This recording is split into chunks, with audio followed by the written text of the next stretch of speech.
La rabosa i el llop, de Mariona Gallen-Estall.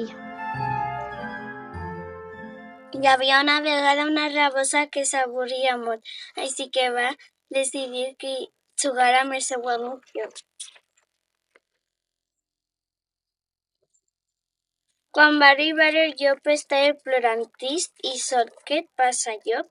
Per què tan trist? Va dir la rabosa, resulta que han obert una llibreria i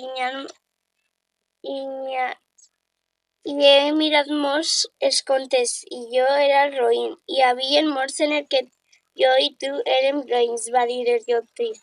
No et preocupes, demostrarem que no volem fer mal a ningú, va dir la rabosa motivada. Els dos van anar a la llibreria on la gent es va assustar, però el llop i la rabosa sabien què tenien que fer. Per què haveu vingut ací? Va dir un porc enfadat. Per explicar-vos que no som roïns, va dir la rabosa, mentre el llop tirava els llibres on els carnívors eren roïns. Només tenim fam, no som uns assassins, va dir el llop.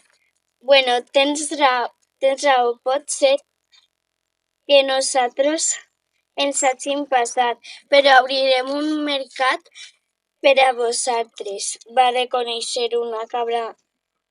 Conte contat, conte acabat.